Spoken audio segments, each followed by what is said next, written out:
Hello everyone, कैसे हैं आप सब। आई होप अच्छे होंगे, मस्त होंगे और कहानी एंजॉय कर रहे होंगे। तो आज की जो कहानी है एक मिडिल क्लास परिवार की है, जहां सपनों से भरी जिम्मेदारियां थी और उम्मीदों से भरी बोझ।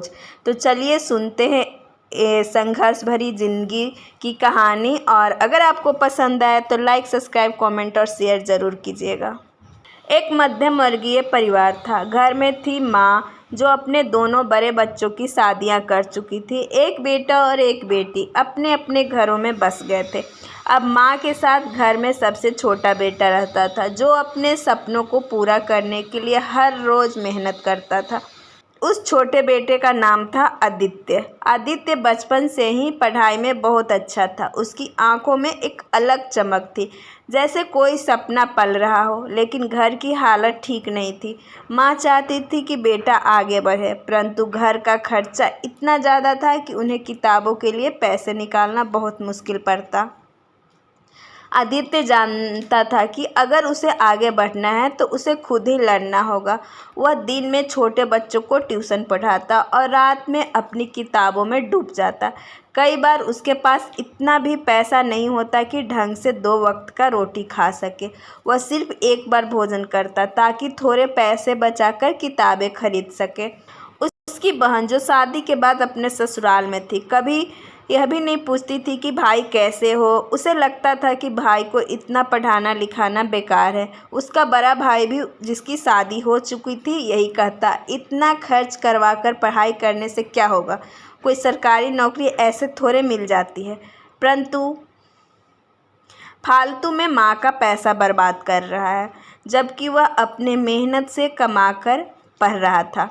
ये बातें आदित्य को अंदर तक चुभती, लेकिन उसने कभी हार नहीं मानी।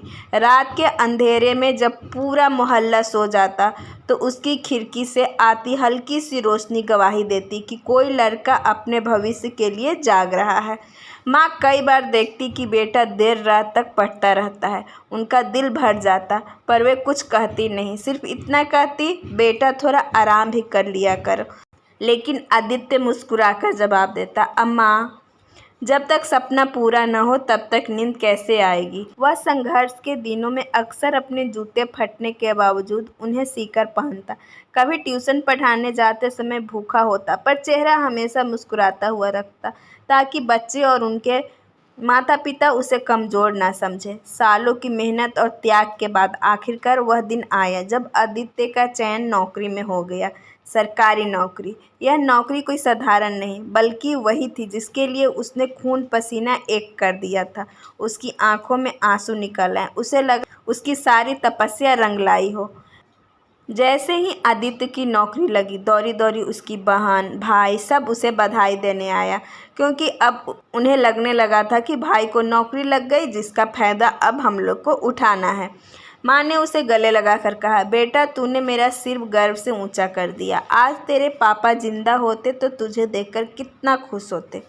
आदित्य की आंखें नम थी। उसने सोचा, शायद इंसान की मेहनत ही उसका असली सहारा होता है। रिश्तेदार तो बाद में पहचानते हैं, पहले अकेलापन ही साथ देता है। सरकारी नौकरी लगने के बाद आदित्य के जीवन में मानो नया सूरज उगाया था। माँ की आंखों में चमक थी कि अब उनका छोटा बेटा घर का सहारा बन गया है। मोहल्ले के लोग भी कहते, देखो कितनी मेहनत की थी लड़के ने, आज उसकी नौकरी लग गई। लेकिन इस खुशी के पीछे एक ऐसा बोझ धीरे धीरे उसके कंधों पर रखे जाने लगा, जिसका उसने कभी सपना भी नहीं देखा था। आदित्य की बड़ी बहन रश्मि, जिसकी शादी कई सालों पहले हो चुकी थी, अब अक्सर भाई के घर आने लगी। आते ही वह आहें भरकर कहती, भाई, तुम तो जानते ही हो मेरे घर की हालात, बच्चों की पढ़ाई, उनका स्कूल का खर्च, ऊपर से घर का किराया, सब कुछ मुझसे संभल नहीं रहा। तुम ही तो हमारे अपने हो, अगर तुम नहीं देखोगे तो कौन देखेगा। वह आंसू पोंछते हुए बातें करती और उसके चेहरे पर ऐसे भाव लाती जैसे दुनिया का सबसे बड़ा दुख उसी पर आ पड़ा हो। आदित्य का दिल पिघल जाता। उसे लगता कि उसकी बहन सचमुच परेशान है। वह अपनी तनख्वाह का बड़ा हिस्सा उसकी मदद में देने लगा। धीरे धीरे यह मदद आदत बन गई। हर महीने जब उसकी सैलरी बैंक में आती तो उसी दिन बहन फ़ोन पर रो रो कर हाल सुनाती। भाई, आज तक स्कूल की फीस नहीं भर पाई, बच्चों को किताबें भी नहीं दिला पाई। अगर इस बार तुम मदद नहीं करोगे तो मेरा घर बर्बाद हो जाएगा। आदित्य मासूमियत से विश्वास करता और अपने खून पसीने की कमाई बहन के खाते में डाल देता। लेकिन हैरानी की बात यह थी कि माँ भी हर बार यही कहती, बेटा, बहन है तेरी, उसकी मदद करना ही तेरा फर्ज है। औरत के जीवन आसान नहीं होता, अगर तू उसका हाथ नहीं थामेगा तो कौन थामेगा। आदित्य माँ की बात को कानून समझकर सिर झुका देता, लेकिन वह यह नहीं समझ पाया कि यह सब उसकी माँ की मौन सहमति से हो रहा था। दिन बीतते गए। आदित्य के अपने सपने अधूरे रह गए। उसने सोचा था कि नौकरी लगने के बाद वह घर बनाएगा, अपना शादी करेगा, माँ को सुख देगा और खुद परिवार खड़ा करेगा। लेकिन हर महीने की तनख्वाह आते ही उसका खाता खाली हो जाता। शादी की बात आते ही माँ टाल देती, अभी समय नहीं आया, पहले बहन के बच्चे को पढ़ने दो, बहन की जिम्मेदारियाँ पूरी कर लो। आदित्य अंदर ही अंदर टूट रहा था। उसकी उम्र बढ़ती जा रही थी, लेकिन वह आज भी उन जिम्मेदारियों में फंसा हुआ था जिनसे उसका कोई सीधा नाता नहीं था। बहन अपने बच्चों की हर छोटी बड़ी जिम्मेदारी उसी के कंधे पर डाल देती है, और स्कूल की फीस से लेकर कपड़े, यहाँ तक कि त्योहारों के खर्चे तक, सब कुछ। धीरे धीरे उसे महसूस होने लगा कि शायद उसकी बहन का रोना केवल एक दिखावा है, मगरमच्छ के आंसू है, ताकि भाई की जेब से हर महीने मोटी रकम निकल सके। कभी कभी उसके दोस्त कहते, आदित्य, तुझे भी तो अपना जीवन जीना है, कब तक तू दूसरे के बच्चों का बोझ उठाएगा। लेकिन आदित्य सिर्फ मुस्कुरा देता। उसके लिए बहन का आंसू नकली है या असली, यह पहचान पाना आसान नहीं था। उसका मन बस इतना मानता था, वह मेरी बहन है, अगर मैं उसकी मदद नहीं करूँगा तो और कौन करेगा।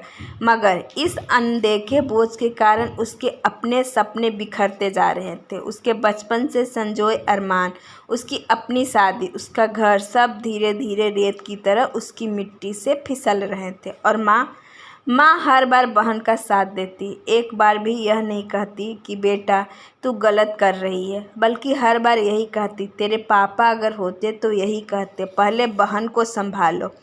आदित्य अब समझने लगा था कि शायद उसकी अपनी ज़िंदगी की कुर्बानी ही इस परिवार की नींव बन गई है। आदित्य ने अपनी ज़िंदगी का बड़ा हिस्सा बहन और माँ की इच्छाओं को पूरा करने में गुजार दिया था। उम्र ढलती जा रही थी, मगर शादी का सपना अधूरा ही रह गया था। आखिरकार बहुत समझाने बुझाने और रिश्तेदारों की मेहनत से उसकी शादी तय हुई। लड़की एक मध्यम वर्गीय परिवार से थी। उसका नाम था संध्या। संध्या अपने घर की इकलौती बेटी थी। 2 भाई थे जिनके बीच पली बढ़ी थी। घर के हर सदस्य की लाडली। माँ बाप ने उसे कभी तकलीफ नहीं दी थी। स्नेह और प्यार के सागर में वह बरी हुई थी। भाभी भी उसे सगी बहन जैसा मानती थी। इस वजह से संध्या को कभी यह एहसास ही नहीं हुआ था कि दुनिया में ताने और अपमान भी मिलते हैं। शादी का दिन आया। बारात दरवाजे पर पहुंची। ढोल नगाड़े और शहनाई की धुन पर स्वागत हुआ। घर वालों ने संध्या को विदा करते समय रोते हुए कहा, बेटी, तू जिस घर में जा रही है वहाँ अपना घर समझना। हम जानते हैं तुम वहाँ सबका दिल जीत लोगी। विदाई के समय पिता की आंखें छलक आई। उन्होंने दामाद आदित्य के हाथ में अपनी बेटी का हाथ रखते हुए कहा, बेटा, हमारी जान तुम्हें सौंप रहे हैं, उसे कभी दुख मत देना। आदित्य के दिल में यह बात गहराई तक उतर गई। उसने मन ही मन वादा किया कि वह संध्या को कभी दुखी नहीं होने देगा। शादी धूमधाम से पूरी हुई। संध्या जब ससुराल पहुंची तो पहली बार नए घर में कदम रखते ही आरती की थाली से उसका स्वागत किया गया। ननदें, जेठानियाँ, रिश्तेदार सब हंसी ठिठोली कर रहे थे, लेकिन उस हंसी के पीछे छुपे ताने, कटाक्ष और जलन की शब्द संध्या के दिल को चीरने लगा। ननदों की आवाज़ कानों में गूंज रही थी, अरे, मायके से तो कुछ खास लाई ही नहीं। आजकल लोग अपनी बेटियों को क्या कुछ देकर नहीं भेजते। भाई अंगूठी तक तो ठीक से नहीं मिली। हमारी सहेलियां की भाभियां तो इतना गहना लेकर आती हैं, देखते ही बनता है। पहले दिन ही यह ताने संध्या के लिए जहर जैसे लग रहे थे। उसके मन में यही ख्याल आया, क्या यही मेरा घर है? क्या यही वो जगह है जहाँ मैंने अपने भविष्य देखना है? शादी के अगले ही दिन की सुबह जब संध्या अपने कमरे में बैठी थी, तभी उसकी सास कमरे में आई। चेहरे पर अधिकार की आवाज़ में कठोरता लिए बोली, सुन, तेरे बाप ने तुम्हें कितनी अंगूठियाँ दी हैं शादी में? संध्या थोड़ा झिझक कर बोली, जी 4 अंगूठियाँ। सास ठंडी हंसी हंसकर बोली, तो उसमें से 4 मुझे दे दो। मुझे अपने बच्चों को अंगूठियाँ पहनाने का बड़ा शौक़ है। वैसे भी घर में आई बहू को इतना गहना पहनने की ज़रूरत नहीं होती। ये सुनते ही संध्या का दिल धड़क उठा। शादी के अगले ही दिन सास की यह मांग उसका मन बिल्कुल तैयार नहीं था। उसके पिता ने जो कुछ दिया था वह उसके सामर्थ्य से कहीं बढ़कर था। हर अंगूठी में पिता का त्याग और माँ की ममता की खुशबू थी। मन ही मन संध्या सोच रही थी, क्या मेरे माँ बाप ने ये अंगूठियाँ इसलिए दी थी कि मैं इन्हें किसी और के बच्चे को हाथ में पहनने दूँ? क्या उन्हें यह शौक़ नहीं होगा कि उनका दामाद ये अंगूठियाँ पहने और याद करे कि ससुराल में कितना स्नेह दिया? लेकिन सामने खड़ी सास के दबाव में और अपने नए घर की इज्जत के डर से उसने चुपचाप अंगूठियां निकालकर सास के हाथों में रख दी। उसकी आंखों में आंसू भर आए, लेकिन उसने उन्हें पलकों के पीछे छुपा लिया। सास की आंखों में चमक आ गई, जैसे कोई बहुत बड़ी जीत हासिल कर ली हो। उन्हें अंगूठियां उठाई और बगैर एक शब्द कहे कमरे से बाहर निकल गई।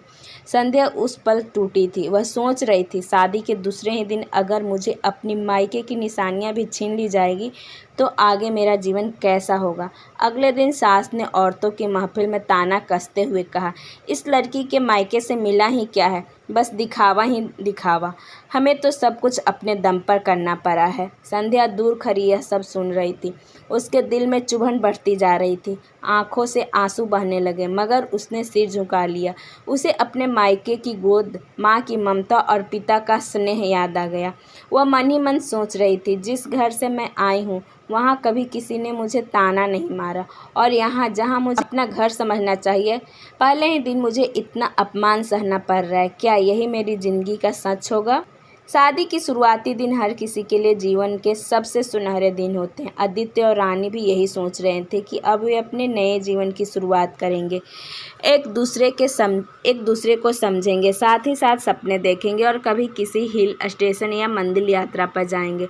लेकिन आदित्य का घर ऐसा नहीं था। विवाह के चंद दिनों बाद ही रानी ने महसूस कर लिया कि उसका पति के जीवन जितनी बड़ी होनी चाहिए थी उतनी नहीं थी। बीच में हमेशा एक परछाई खड़ी रहती थी, आदित्य की बहन रश्मि उसी शहर में रहती थी। उसे जब मन करता वह मायके आ धमकती, बिना बताए, बिना परवाह किए, और आते ही घर का माहौल बदल जाता। भाई मुझे यह चीज़ चाहिए, बच्चों की फीस जमा करनी है, घर में सामान ख़त्म हो गया है, मेरे यहाँ एक काम करवा दो, मजदूर का खर्चा देना है। यह सब उसकी आदत बन चुका था। मगरमच्छ के आंसू बहाकर वह अपनी हर बात मनवा लेती, और आदित्य वह कुछ नहीं बोल पाता। उसका दिल नरम था, बचपन से ही बहन के आंसू देखकर पिघल जाता। उसे लगता बहन सच में दुखी है, अगर मैं बहन की मदद नहीं करूँगा तो कौन करेगा। यह सोचकर वह हर बार अपनी जेब खाली कर देता। लेकिन रानी सब समझ रही थी। वह देख रही थी कि किस तरह से उसके पति का खून पसीने से कमाया पैसा बहन की चालाकियों में बहता जा रहा है। वह देख रही थी कि कैसे उसकी सास हमेशा बहन का पक्ष लेती है और बेटे को यही समझाती है, बेटा बहन को मदद करना ही तेरा सबसे बड़ा धर्म है। रानी का दिल कई बार भर जाता। वह चुपचाप सोचती, मेरे पति के कंधों पर इतनी जिम्मेदारियां डाल दी गई है जितनी किसी एक इंसान के लिए संभव ही नहीं है। अभी तक हमारे अपने बच्चे भी नहीं हैं, लेकिन इन्हें पहले ही किसी और के बच्चे को बाप बना दिया गया है। आदित्य के सपनों में भी अब रानी की हंसी कम और जिम्मेदारी का बोझ ज़्यादा दिखाई देता था। विवाह के बाद हर दंपत्ति का मन होता है कि वह कहीं घूमने जाए, लेकिन जब रानी ने धीरे से कहा, आदित्य जी कभी कहीं चलें, बस हम दोनों, तो आदित्य ने एक लंबी सांस लेकर कहा, रानी मन तो मेरा भी है, लेकिन बहन के बच्चों की स्कूल फीस बाकी है, और माँ ने भी कहा है कि इस बार थोड़ा पैसा घर के काम में लगाना होगा, शायद बाद में चलेंगे। रानी मुस्कुरा दी, लेकिन भीतर ही भीतर उसका दिल रो पड़ा। हर पत्नी का सपना होता है उसका पति सबसे पहले उसकी खुशियों का ख्याल रखे, लेकिन रानी का पति हर पल दूसरों की जिम्मेदारियों में उलझा था। दिन गुजरते गए। रानी ने देखा कि जब भी ससुराल में कोई काम होता, रश्मि अपने भाई से उस बहाने पैसा ऐंठती थी। घर की रंगाई करनी हो, सामान उठाना हो, मरम्मत का खर्च हो, सब आदित्य की जेब से। रानी कई बार सोचती है, कैसी बहन है जो अपने भाई को सिर्फ सहारे की तरह देखती है। कैसा परिवार है जहाँ बेटे की मेहनत का कोई मोल ही नहीं है। लेकिन हर बार वह चुप रह जाती, क्योंकि उसे डर था कि कहीं पति को यह ना लगे कि वह परिवार के खिलाफ है। रानी के सपने धुंधले होने लगे। उसने सोचा था कि विवाह के बाद उसका जीवन बदल जाएगा, पति के साथ नए सफ़र पर निकलेगी, लेकिन यहाँ तो हालात यह थी कि वह अपने ही घर में पराई लग रही थी। आदित्य भी अंदर से टूटा हुआ था। वह जानता था कि रानी की आंखों में कितनी उम्मीदें थी। वह समझता था कि उसकी पत्नी का मन भी किसी कोने में बंधा हुआ, लेकिन वह मजबूर था, माँ और बहन के आगे, रिश्तों की बेड़ियों के आगे। और सबसे बड़ी विडंबना यह थी कि उसकी अपनी माँ भी हर बार बहन का ही पक्ष लेती। बेटा, तेरी बहन अकेली है, उसे सहारा देना तेरी जिम्मेदारी है। इस तरह आदित्य के जीवन में हर खुशी दबती चली गई। रानी जब अकेले बैठती तो सोचती, क्या यही मेरा भविष्य है? क्या मेरी शादी इसलिए हुई थी कि मैं बस देखती रहूं और मेरा पति दूसरों का बोझ ढोता रहे? क्या हमारे अपने बच्चे कभी होंगे भी, या हमेशा किसी और के बच्चों का खर्च ही उठाना पड़ेगा? उसकी आंखों से आंसू बहते, लेकिन वह पति के सामने कुछ नहीं कहती।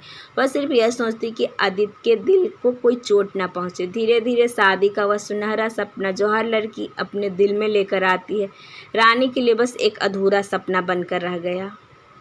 समय बीतता गया। रश्मि की बेटियां अब बड़ी हो चुकी थी। एक एक करके उनकी विवाह की बातें होने लगी, और तभी माँ और बहन के मन में एक नई चाल उपजी। इनकी शादी का सारा खर्च आदित्य से ही निकलवाया जाए।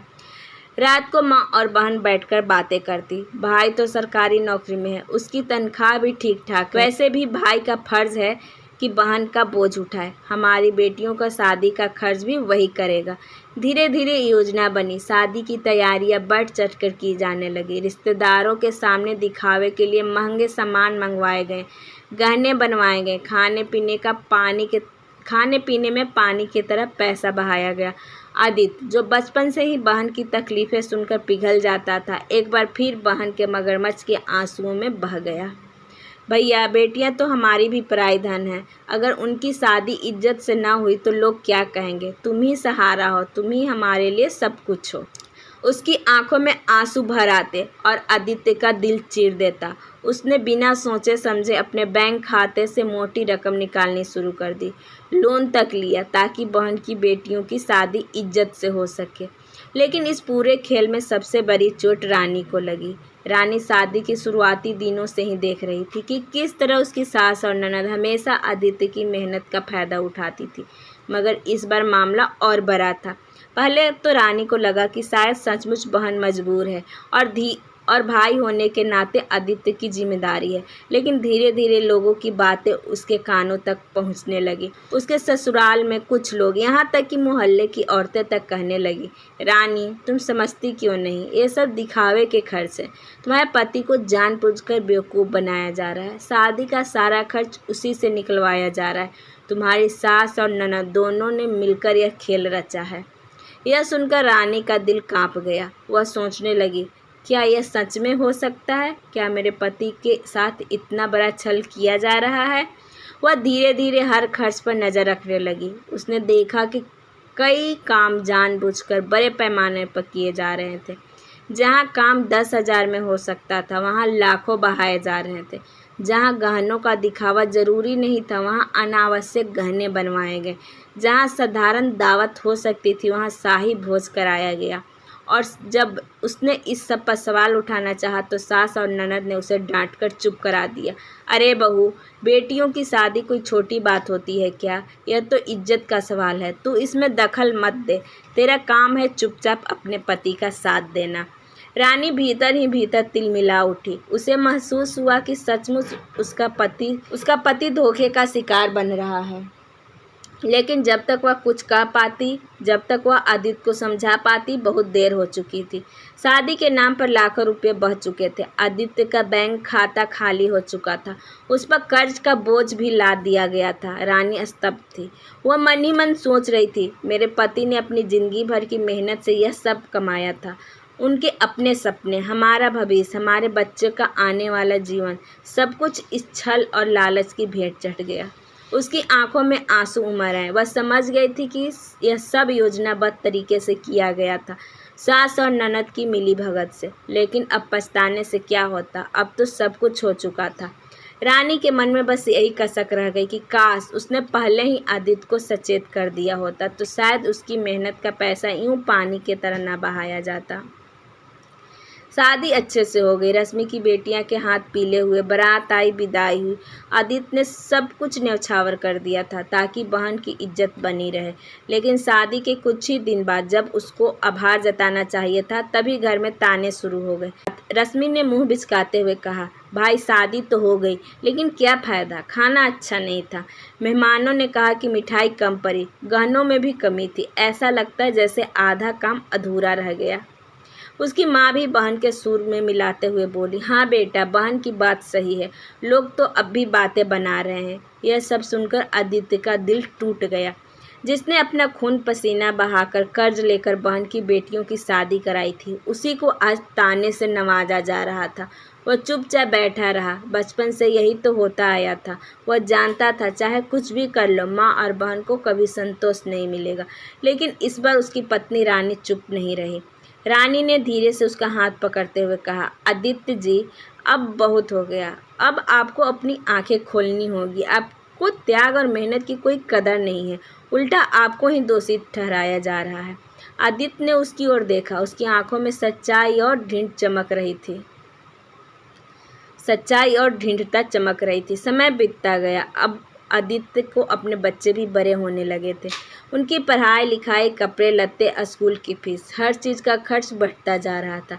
इसी बीच एक दिन उसकी माँ ने फिर से एक फरमान सुनाया, बेटा, अब तो अपनी बहन के नाम थोड़ा पैसा जमा करा दे, आगे उसका सहारा बनेगा। लेकिन इस बार आदित्य ने सिर झुकाकर हाँ नहीं कहा। उसने धीमे लेकिन विश्वास के साथ कहा, माँ, अब मैं नहीं कर पाऊँगा। मेरी अपनी जिम्मेदारियाँ हैं, मेरे बच्चों का भविष्य, मेरे बहन का जितना हक था उससे ज़्यादा मैंने किया है, अब और नहीं। यह सुनकर माँ का चेहरा सख्त हो गया। वही माँ जिसे आदित्य अब तक अपना सबसे बड़ा सहारा मानता था, अचानक जैसे बदल गई। कुछ ही दिनों में मोहल्ले और रिश्तेदारों के बीच बातें फैलने लगी।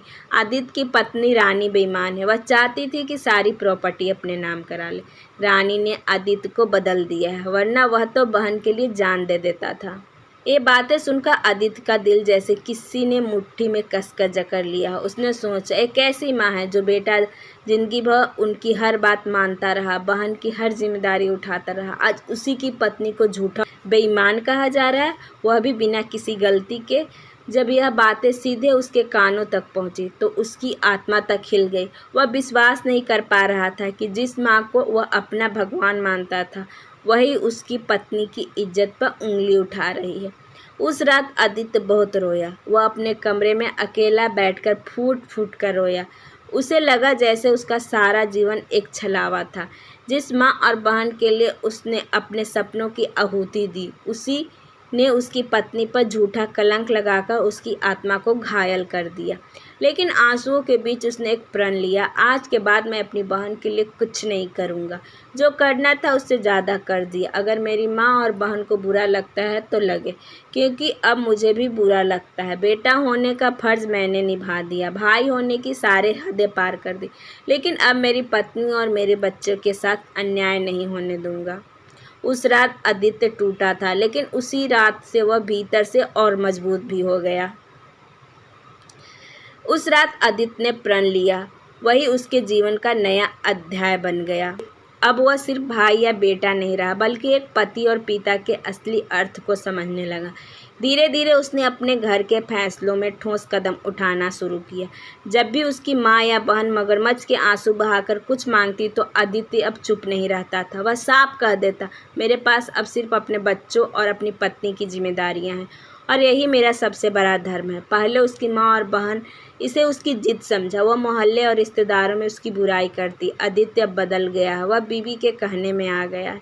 लेकिन धीरे धीरे लोगों को भी सच्चाई समझ में आने लगी। वह जानते थे कि आदित्य ने बहन और माँ के लिए अपनी हद से ज़्यादा किया था। कोई और उसकी जगह होता तो शायद इतना त्याग ही नहीं करता। रानी भी जब पहले से मजबूत हो चुकी थी, वह अपने पति के साथ हर फैसले में खड़ी रहती। कभी जब आदित्य कमज़ोर पड़ने लगता तो रानी उसका हाथ पकड़कर कहती, आपने बहुत दिया आदित्य जी, अब वक्त है अपनी ज़िंदगी जीने का, बच्चों के लिए सपने देखने का, और अब इन सपनों को पूरा भी करना है। समय बीता, आदित्य ने अपने बच्चों की पढ़ाई पर ध्यान दिया। उसके बच्चों ने भी उसके संघर्ष को देखा, उसकी आंखों में छुपे आंसू और उसके माथे पर पसीने की बूंदें देखी। यही उनकी सबसे बड़ी सीख बनी। आज जब उसके बच्चे बड़े होकर अपने पैरों पर खड़े हुए, तब आदित्य को लगा उसकी असली मेहनत रंग लाई है। एक शाम वो अपने आंगन में बैठा था। रानी पास आई और बोली, देखिए अब आपके बच्चे खुद अपने पैरों पर खड़े हैं। आज आपने सच में जीत हासिल की है। आदित्य की आंखें भर आई। उसने आसमान की ओर देखा और मन ही मन कहा, शायद माँ और बहन ने मुझे समझा नहीं, लेकिन मेरी मेहनत ने मुझे पहचान दी। मैंने जो भी किया वह उनके लिए नहीं, बल्कि अपने बच्चे और अपने आत्मसम्मान के लिए था। उसके चेहरे पर पहली बार गहरी शांति थी, क्योंकि अब उसने समझ लिया था रिश्तों का बोझ तब तक खिंड होना चाहिए जब तक वह इज्जत और स्नेह से जुड़ा हो। जहाँ रिश्ते अपमान और स्वार्थ बन जाए, वहाँ खुद के लिए खड़ा होना सबसे बड़ा साहस है। अगर आपको यह आदित्य की भावनात्मक कहानी पसंद आई हो तो इसे लाइक करें, कमेंट में अपने विचार लिखें, सब्सक्राइब करना ना भूलें और इस कहानी को ज़्यादा से ज़्यादा शेयर करें ताकि और लोग भी इससे जुड़ सकें। आपका एक छोटा सा समर्थन हमें और भी ऐसे दिल को छू लेने वाली कहानियाँ लिखने के लिए प्रेरणा देती है। धन्यवाद।